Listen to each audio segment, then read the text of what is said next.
In terms of, internal events, we've had panel discussions, for example, on how to talk to your teams about race. Again, really creating that environment where people feel it, that sense of belonging and have that open forum to talk, and also facilitated groups of smaller sessions, what we called as speak out sessions. Now, these were safe spaces, created on Teams or Zoom for 5 or 6 employees to come together and just discuss issues that may affect them. No preparation, no presentation, just a safe space to talk. Topics range from, the Black Lives Matter events in June, lockdown, or even anxiety about the US election. The second main action was around influence. So how could we influence the diversity policies of O2 to create that environment of race equality? And this is where we act as a true partner to the business. By being able to share with them the feedback from the employees, we were able to influence the D&I team at O2. This led to O2 signing the Race at Work Charter, appointing an exec sponsor for race, voluntarily publishing the ethnicity pay gap report, and implementing a 25% shortlist for all roles being recruited. Our work hasn't stopped there. There's still loads more we need to do. And ultimately, our aim is to see that ethnic representation at all levels at O2. Just stat-wise, we have about 400 Black employees at O2 out of an organization of 6,000, and more than half of them are in our stores, are part of our stores team, not even store leadership. So there's lots more we need to do in terms of changing help change the makeup of the organization. And then finally, the third main goal we have is around cheerleading and championing. So how we support the development and progression of Black, Asian, and minority ethnic employees through talent programs, networking events. Of course, networking events have been non-existent during COVID, but we regularly try and host panels like we did again one recently last month, which was called Black Brilliance at O2. So this was to showcase some amazing but often unknown talent we have at O2, for them to be able to share their hopes, their dreams, and their experiences of being Black. I mentioned that we started in the name of BAME at O2. So recently we changed our name from BAME at O2 to the REACH Network, which stands for Race, Ethnicity, and Cultural Heritage. Again, this was based on feedback from our members, where they felt that the term BAME wasn't inclusive enough and didn't highlight some people from backgrounds that might have, a rich cultural heritage. And in order to be inclusive and also to, signify the ambitions that we have as a network, we changed our name to REACH. I talked about impact. It has been important to track and communicate the impact that the network has had. And we use 3 key metrics to do that. The first one is the impact on the sense of belonging among the community. We do that through regular surveys or collecting feedback. Second one is the size of the community and how we track membership and engagement through the online channels. We use Workplace by Facebook as the main online channel because we haven't been able to do any events, any face-to-face events. So that's been our main channel. And the third one is the influence on the organization. What has really changed as part of the organization, whether it is D&I policies or programs, or whether it's the general change in the makeup of the organization. And as important as it is to track impact, it's also been really important to communicate that impact, whether it's been to the network members, key business stakeholders, and the rest of the organization. Personally, for me, working within the network, and I've been one of the founding members of it, has been really rewarding. I grew up in India. I moved here about 10, 15 years ago. And for me, I didn't really see, race really as an issue because I did not have it didn't have a personal impact on me. But I've got a daughter who's 10 years old. And what I want to see is a world where she is respected and acknowledged for who she really is, bearing in mind and embracing all her cultural difference and the rich cultural heritage we have. We recently crossed our 1,000 member mark at O2. In comparison, our women's network has 2,000 members, and the LGBT network has 400 members. So as I say, we are still quite a young network. We have lots to do, and as an organization, O2 has a lot to do, and we want to continue to act as a partner to the business in bringing about that change. That's it from me. Excellent, thank you, Nimi. So from Mandy, what does REACH stand for? I think it was race. Yes, it's race, ethnicity, and cultural heritage. So one question for me in terms of the 1,000 members. I see Rak, please, you ask the question directly. Unmute yourself and.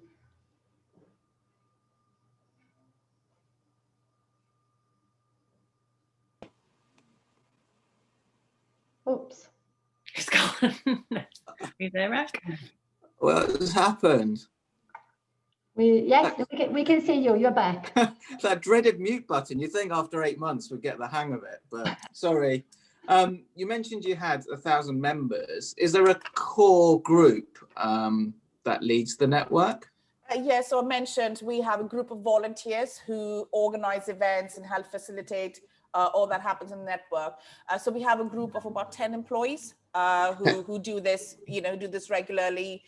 We meet on a quarterly basis to do a retro on what's gone well, ideas, and also we are regularly canvassing for more volunteers to come and help us with these events. Because as I mentioned, we are volunteers. We're trying to do this as part of our day job. So the more help we can have in organizing this always helps.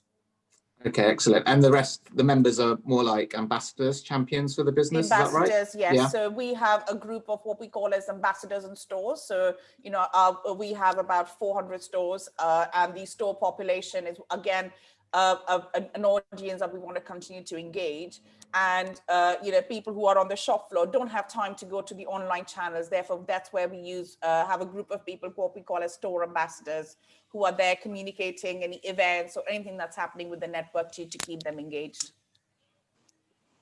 Okay, thank you. No worries. I think everybody's liking the name REACH and everybody's thinking about, oh, this is just so cool. Can we use it? John. Thank you. Thanks enormously. The overriding impression I get, which is so positive, is that your network is very much business focused. So the impact you can have on the business.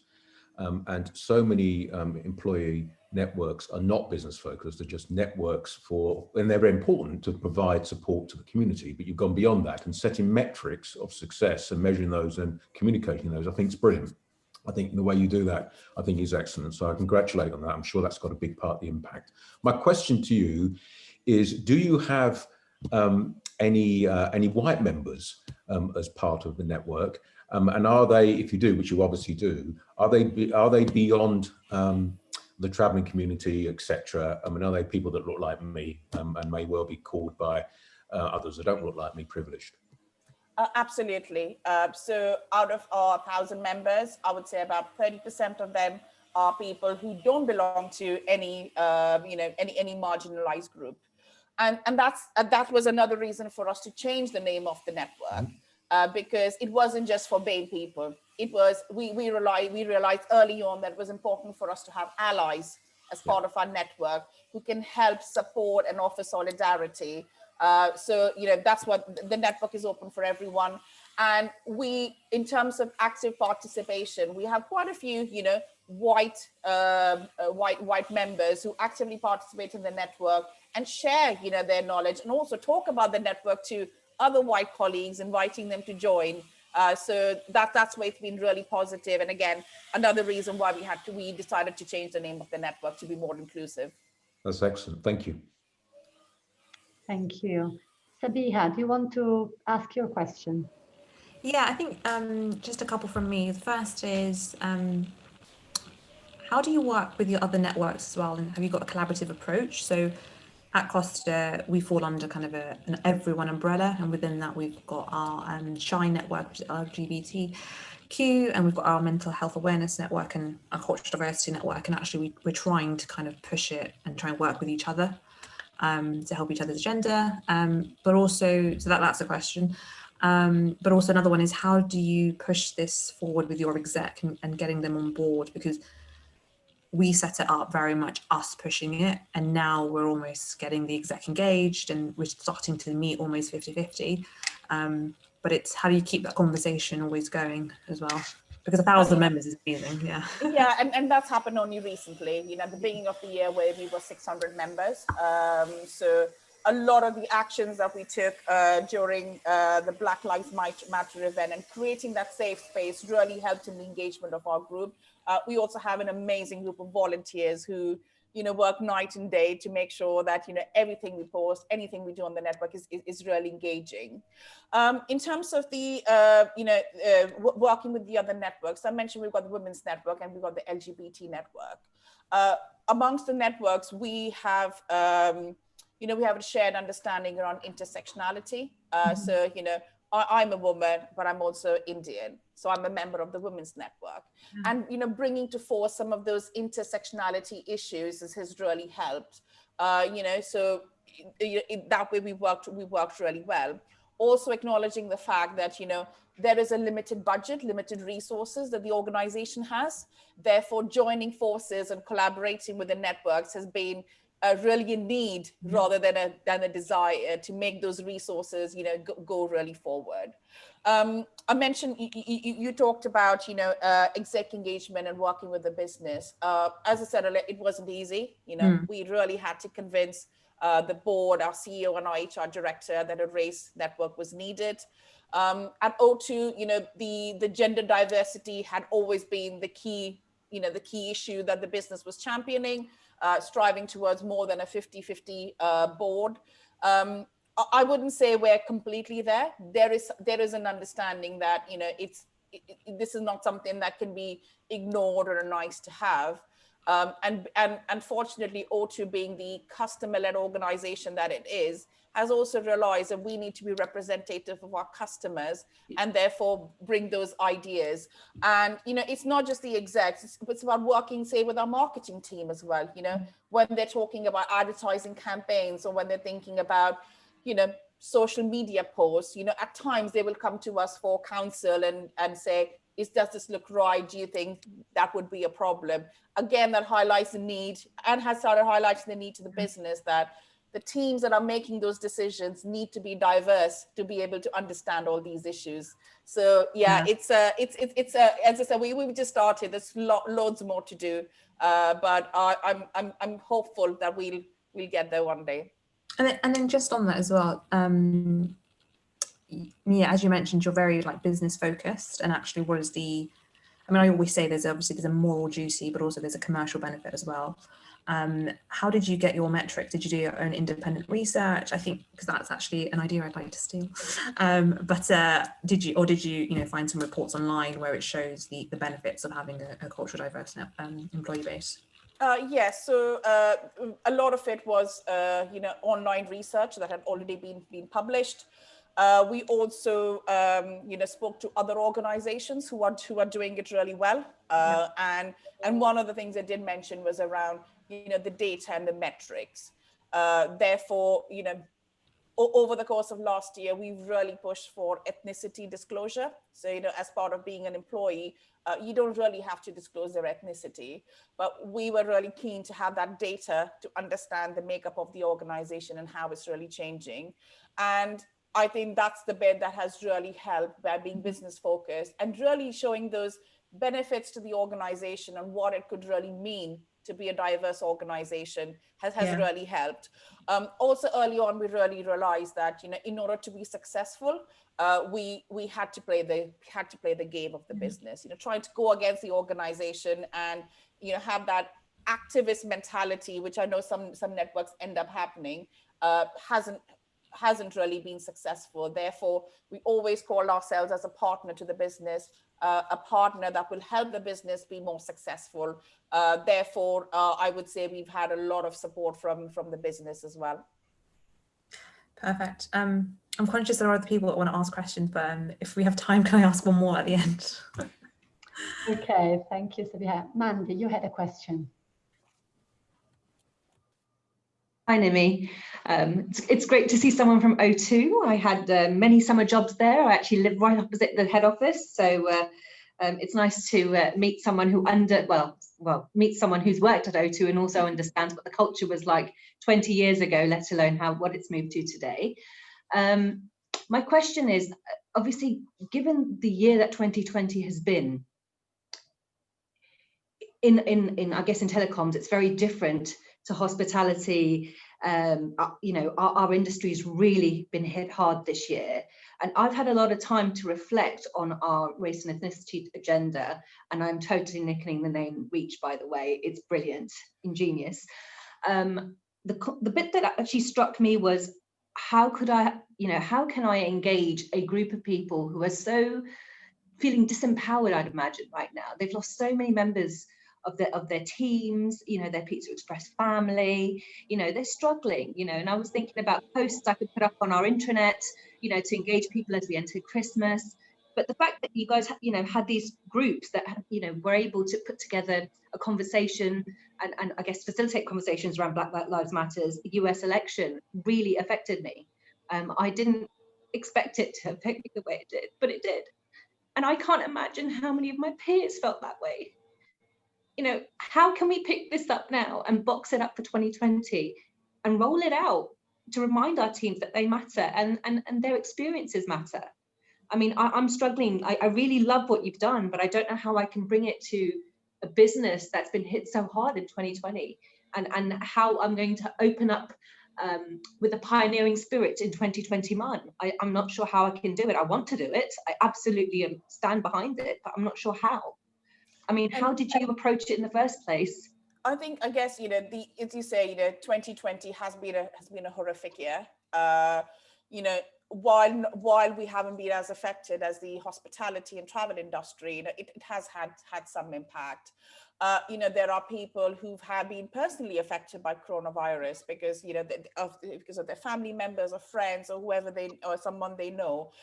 So it's been really important for us to continue to keep that conversation, you know, just letting people be able to have that safe space to have a conversation, because sometimes just people just want to vent. Some people just want to speak to another person, you know, who's not their family member, who's not a friend, but is probably in a similar situation to them. So, you know, we had to close all our stores during the first lockdown. All our England stores are closed again. And while we've looked after employees, we haven't had to furlough anyone. You know, there's still anxiousness because if our stores are not open, our store staff can't earn their bonuses.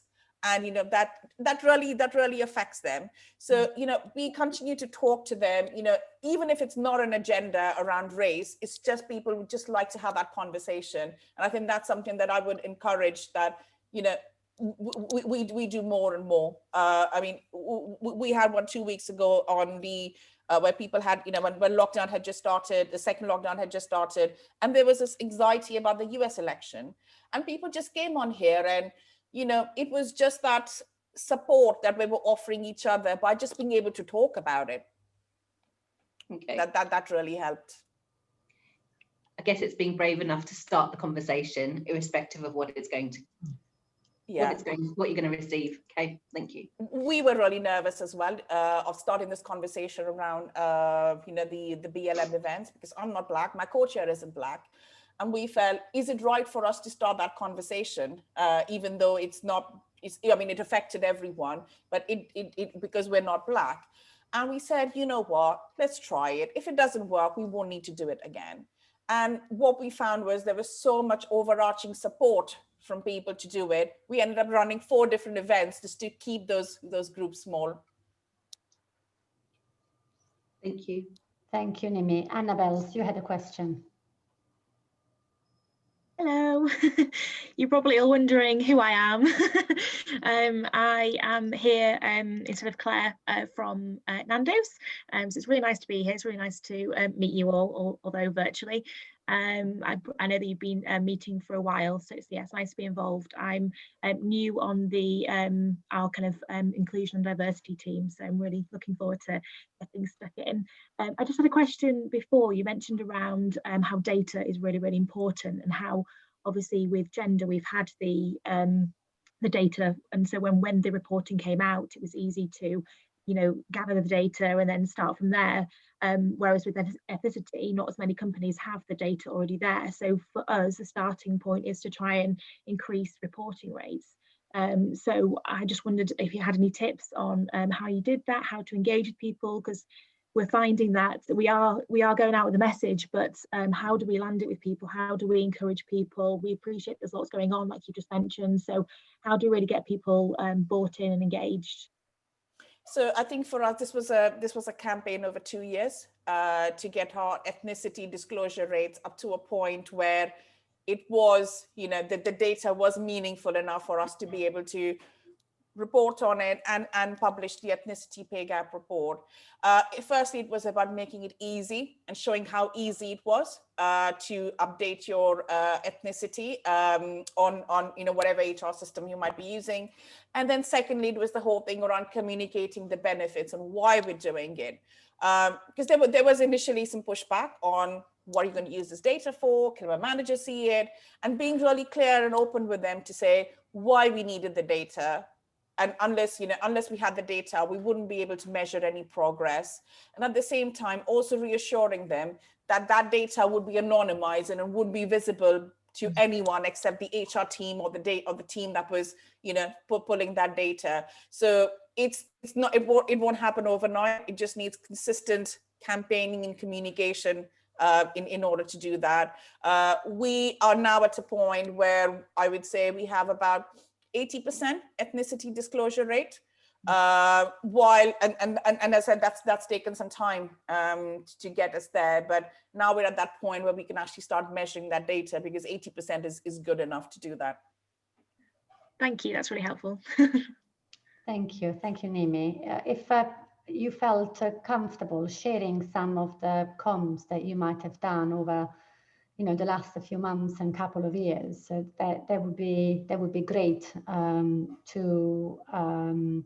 for those who are thinking of stepping up their efforts in terms of encouraging disclosure. That would be great. And if there are any further questions, I think that we'll try and perhaps pick them up, you know, separately. I'm just really keen to, first of all, thank you, Nimi, for joining us and sharing your experience and answering all questions. And we'd like to talk about the Ethnic Minority Future Leaders project. But before I do that, just kind of by raise of hands, you know, who has already set up a race and ethnicity resource group? So we've got two hands only, and who is 3 hands? Okay, so and who is thinking of setting that up? Is everybody else thinking of doing that?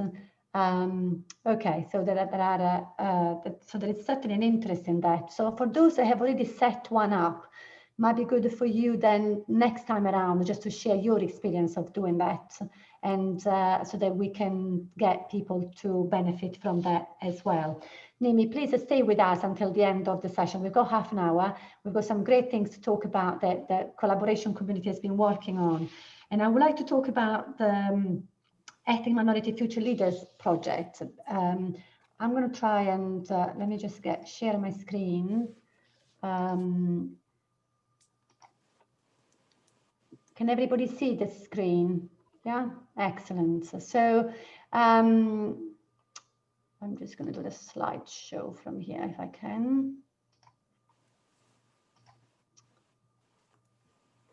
Okay, so for those of you who attended the last committee, we spent a bit of time talking about what kind of practical steps that we could take to make a difference collaboratively to people from ethnic minorities background. We did discuss the 100 Black Interns initiative, and there was a quite, I don't know whether the word pushback is the right one, but there were some concerns around focusing on attracting people from outside of the organization into into our organizations. And there was a lot of feedback that came from that discussion that was really focused on, can we not focus on our talents that we already have and progress and support colleagues from Black, Asian, ethnic minority background.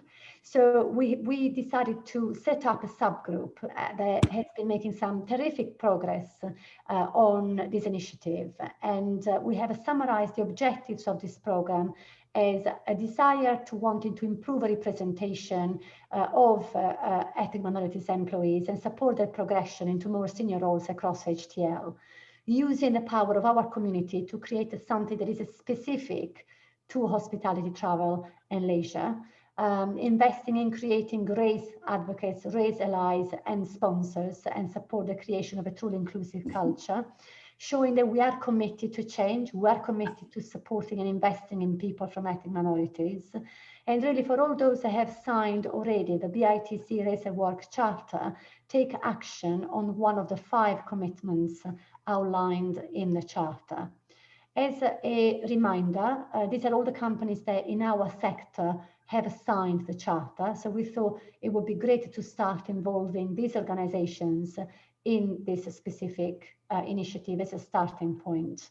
And as a reminder, one of the 5 commitments of those that have signed the Charter is to take action that supports ethnic minority career progression, including mentoring, reverse mentoring, and sponsorship in the organization. So we see very much this initiative as something that fits in very well into these commitments that the organization have signed the Charter have already made.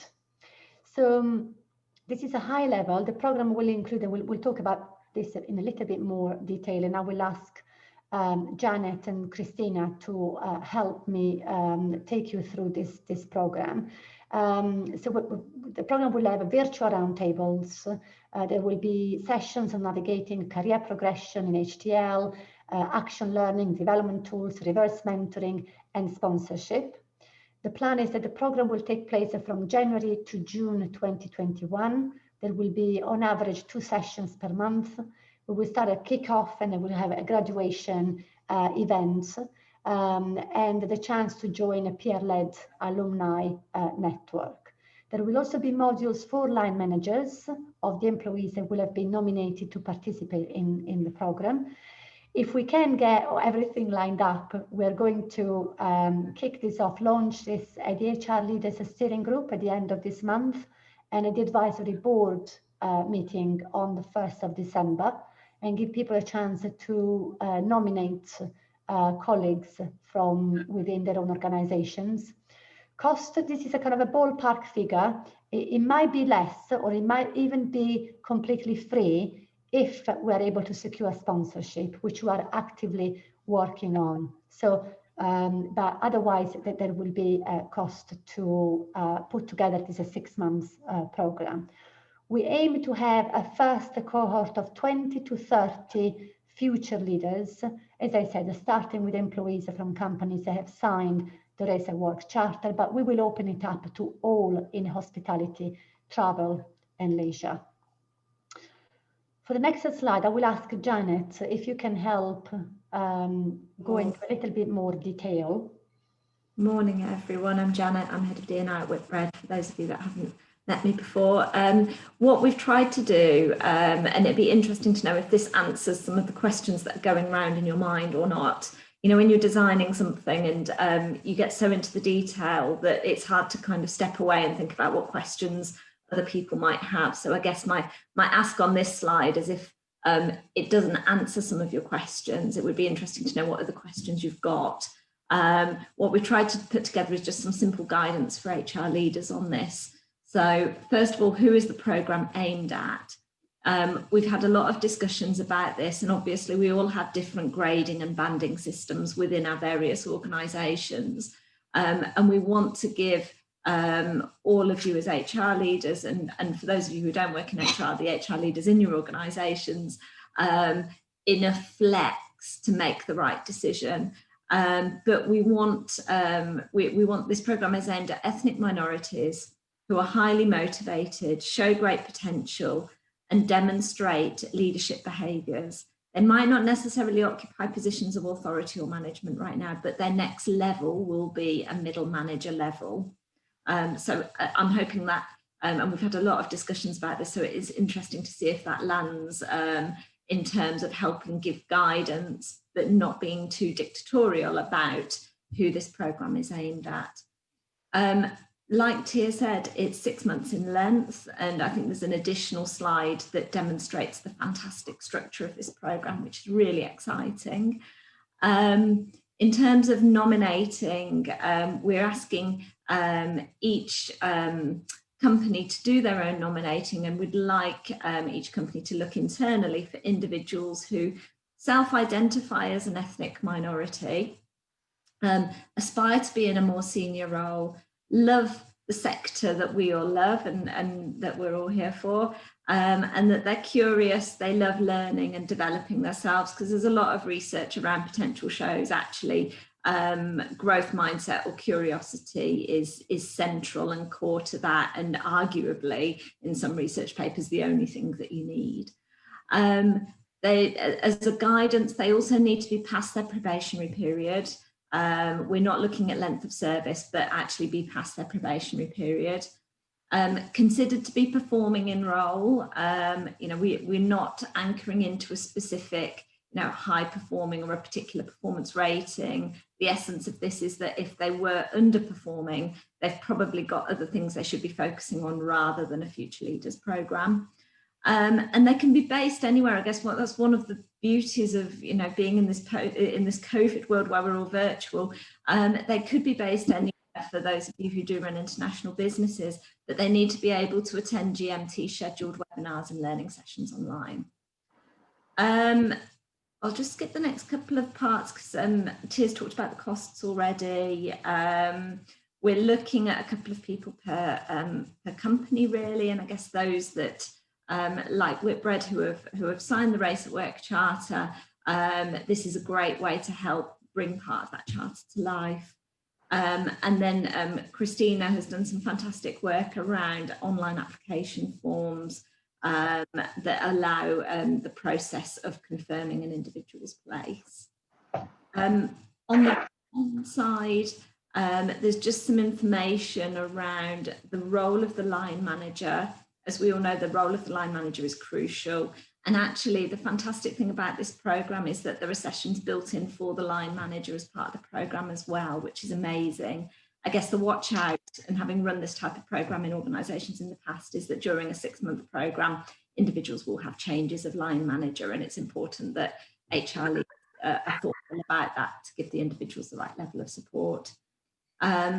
We will have executive sponsors, and they'll be expected to support the individual from your own organisation throughout the programme. And then each individual will also have a cross-industry mentor, and just to make sure we get the right amount of mentors to people on the programme, every company is asked to nominate the same amount of senior mentors as participants to make sure that that becomes easier to manage. And then just a short bit at the end around, I guess, what the ask of an HR leader in this is, which is probably no different from any other learning programme in terms of checking in with the individual and the line manager. I hope that gives a little bit more context, and I'd be really interested either on this call, or if we haven't got time, perhaps just to collate afterwards any questions that you've got that we haven't covered, would be really interesting before we go forward into the steering group the week after next. Okay, so this is a draft program, so I have put some names as placeholders. So if you see your name in there, just don't panic. I haven't had a chance to talk to you yet about you know, your session. But ideally, I would like as many of you as possible to participate and support in delivering the sessions. And I will be tapping into you know, your knowledge, experience, and contacts to make sure that we get the right level of support. So as we said, starting in January, finishing in June, January with a welcome session when we get everybody together. The boxes in yellow are all for the attendees, where I would really love for you to attend. Those in blue are those for line managers. We envisage you know, one session for line managers at the beginning, one in the middle, and one at the end on how to be a race ally and a consciously inclusive leader. Every month we envisage 2 sessions per month. One will be a virtual roundtable with leaders from within hospitality, travel, and leisure. For example, in February, you know, Jyoti, who is on the committee from Hilton, and I haven't yet spoken to Paul at Born Leisure, the CEO of Born Leisure. And the idea is really about them sharing their experience, their leadership journey, and answer any questions about navigating, you know, their career in our sector. The second session will have an external speaker talk about being a Black, Asian, minority ethnic leader in HTL. And you will see that format follows session 1, a virtual roundtable. So session 2 is about, in March, building self-confidence, unlocking potential. We already have a confirmed speaker for that. In April, session 1, a virtual roundtable. I've put Mita from McDonald's. I put you, Mandy, from Pizza Express. We haven't talked about that, but I'm sure that, you know, we'll come up with a date when you can help us with that. And then session 2 will be about personal brand and raising your profile at work. In May, session 1, virtual roundtable. Session 2, navigating organizational politics and building networks in HTL. You also will see that we've got some safe space. There will be safe space to have conversations before each one of the sessions. We will build a half an hour time for the attendees to talk about their challenges, obstacles, opportunities, examples of what has worked, what has not worked for them, but also opportunities to reflect and create action plans after each sessions. We talked about the reverse mentoring, the sponsorship. We will have a WhatsApp group where the cohort will support each other. We will break people up in smaller groups, and we will have, you know, people from the Race and Ethnicity Committee supporting the smaller groups in their conversations throughout the program. And then we will conclude the program with each individual attendee doing a presentation to their own senior management in their organizations. And that's where we will need the Race and Ethnicity Committee members to support the attendees so that they can be facilitated, so that all of their learnings can be brought back into the organization, so that we can amplify the impact of this program on the individuals by sharing their learnings with the senior management back in the organization. The next slide is one for Christina. So a few words in terms of applying. Christina, have I got you? Yeah, no, I'm here. Can you hear me? Thank you, yes. Yeah, so I suppose the next 2 slides are really where we were looking at kind of how to almost make sure that whoever was kind of either nominated internally or if the application process was quite open, depending on how the organisation wanted to do it, there was enough for both the applicant to really see, is this for me? Is this right for me? It's almost like another way of telling the story that Janet did earlier with regards to the kind of guidance for HR leaders. And it's really giving them a lot of upfront information around kind of why would they want to do it, what it's designed to give them. And the big bit that we had a bit of a discussion about was make sure they understand the commitment from them, because that additional time is something that we do need to factor in, especially some organisations have noted increased workload as a result of kind of COVID-19 happening and things like that. So it would just make sure that, you know, they know the commitment that they've got to do, and just also the benefit. So it's not just about them giving, they are going to get something from it in the long run. So then that kind of leads us on to the next slide, which I believe is the questions. Am I right? So I hope it is anyway. Yes. Give me a second. So with the application questions, and again, we did have a bit of discussion on this, as I said, because it really depends how the organisations want to nominate or just open it up for everyone to apply. But we thought the application could work in both ways. Oh, moved a bit too quick for me. Thank you. Essentially, we do need the data question, and we need to kind of, with the whole self-selecting piece around ethnic minority, we thought we'd keep it quite high level. Just do you identify? We've got the line manager's support or nominator question in there as well, linked back to the need to have that line manager support throughout. We have got nominator as an option there because we did discuss that potentially for somebody, their line manager may not be the best person to support them initially in their application, and they may have a nominator from someone else across the business or also someone more senior.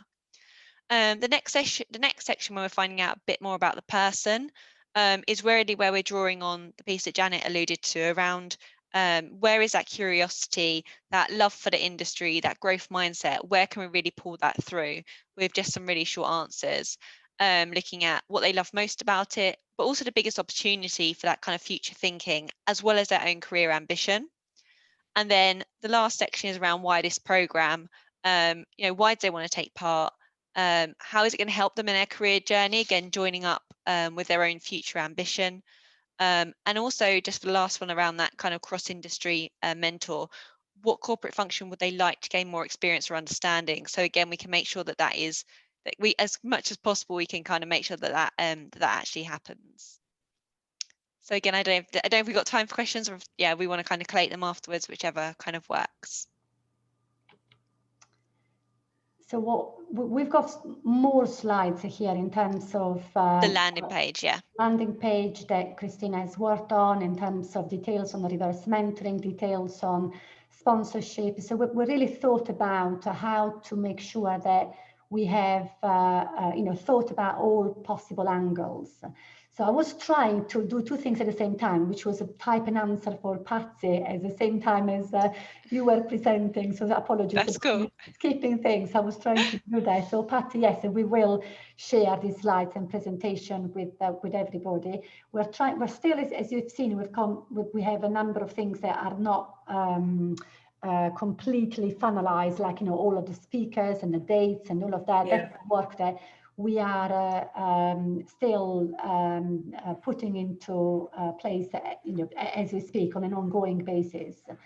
I will stop here just to give you an opportunity to ask any questions, or just give us some feedback. How does it sound? Does it sound something which you know, your organizations would join in? You know, is there anything that we have missed?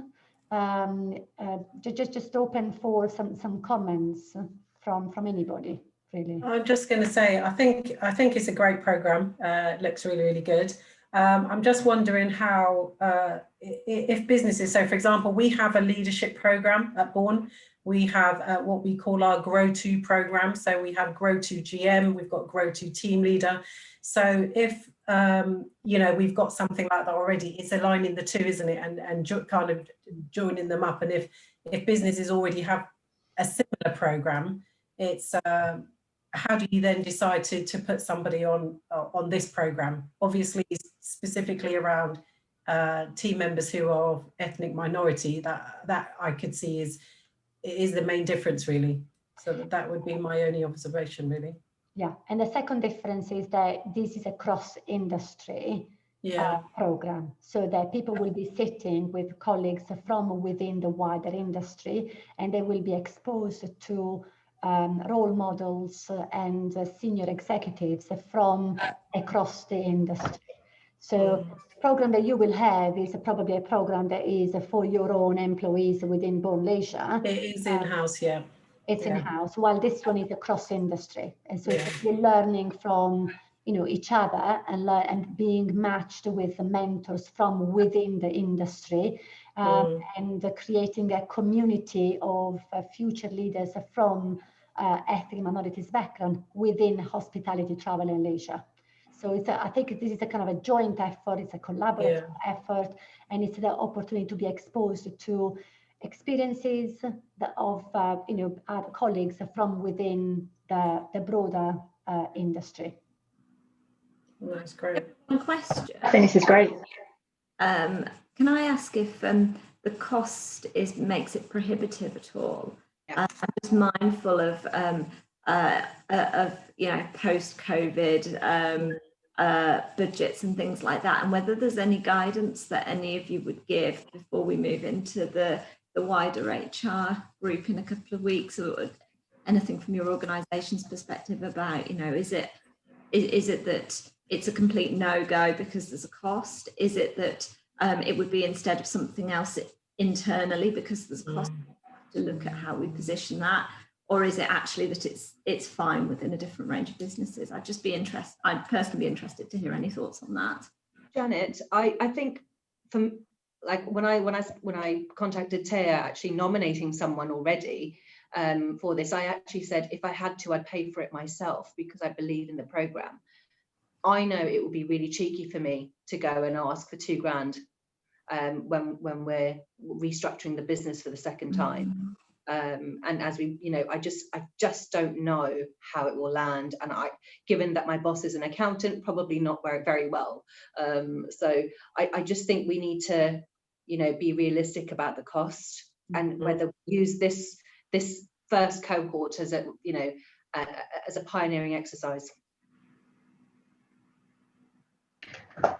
From a budget, I think we have to pitch this as something. Absolutely agree. We are also in our second wave of everything, and it's not great financially. However, it's part of the Race at Work Charter, and it's an important agenda item, and I think that's where we need to pitch it.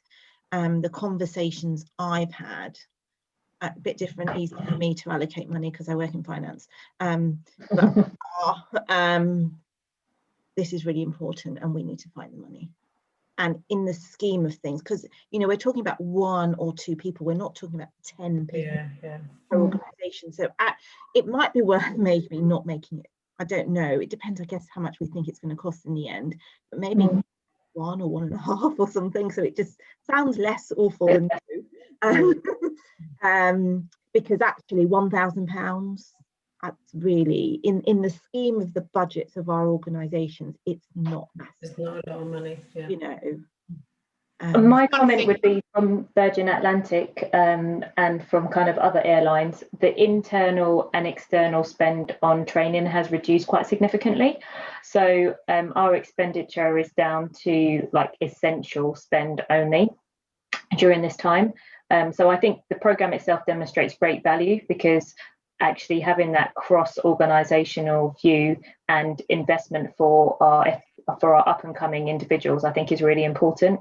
But just balancing that off with when we cut all of our training internally, we can't then spend money externally for 1 or 2 ethnic minorities. That won't sit very well. But overall, I think it's a great programme, and I think £1.5 is very realistic for the value that people will get from it. Okay. Look, my priority is to try and secure sponsors so that we can reduce really that level of contribution to as little as possible, so that we can make it available to as many people as possible without having the cost consideration. However, whether that will happen or not, I don't know yet. As soon as I know, I will be able to let everybody know about that.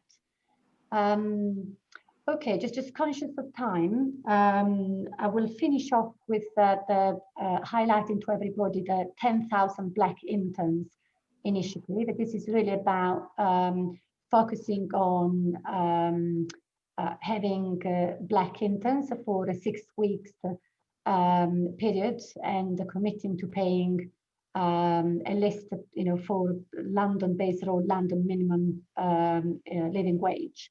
It's something which we discussed last time. There wasn't a lot of appetite last time. Last time it was talked about, it was 100 black interns, and it was about focusing on the investment management industry. It's taken off, it's gone really big, and now they've opened it up to all industries. And I know that having lots of conversations with different peoples, there are thousands of organizations that are joining and are committing to hire at least one. It doesn't have to be 5, 10, 15, 20. It's you can go as little as one a black intern. So, I'm only sharing that with you because I want you to be thinking about it. And if you can join and be part of that, it was in the Financial Times, it was on TV, it was the former Prime Minister, David Cameron, supporting it, and Helena Morrissey, the founder of the 30% Club, has been supporting it. So it's gaining momentum, and I think that it would be a great thing to do. I have signed up to have a black intern in the summer, and if I can do it with the small resources that we have, everybody should be able to do it. But I'll leave it there for you to take back to your organizations and think about it. You just simply Google. I mean, I will send the link to the website for you to look at and just raise that within your own organizations. But it would be good. It would be great to see our industry being part of that alongside all other industries that are participating.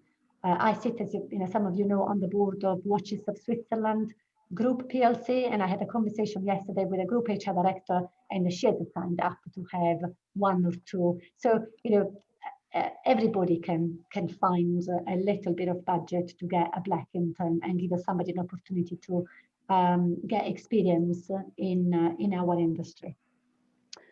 We have the data group. Joe.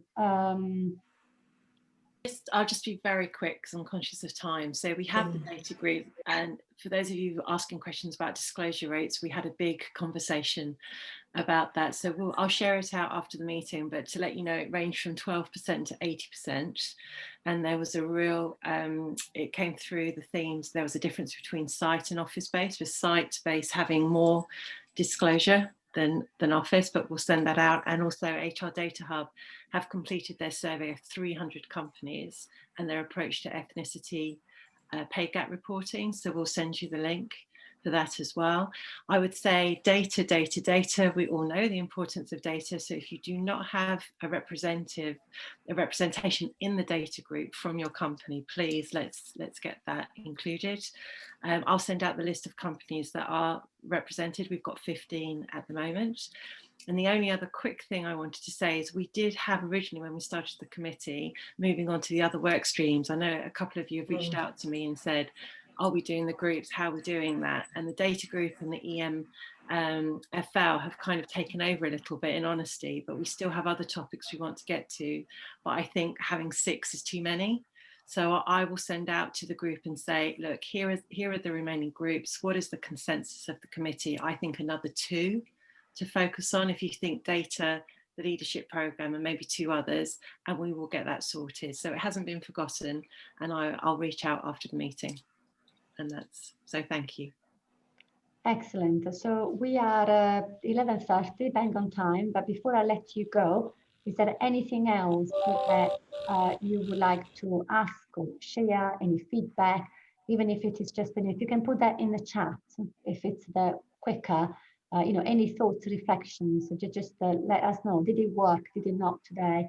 Thank you very much to Nimi for sharing her experience and insights. We talked about EMFL, and we talked about the data group, the 100, now 10,000 Black Interns initiative. Is there anything else that we should have talked about today that you would have liked to hear?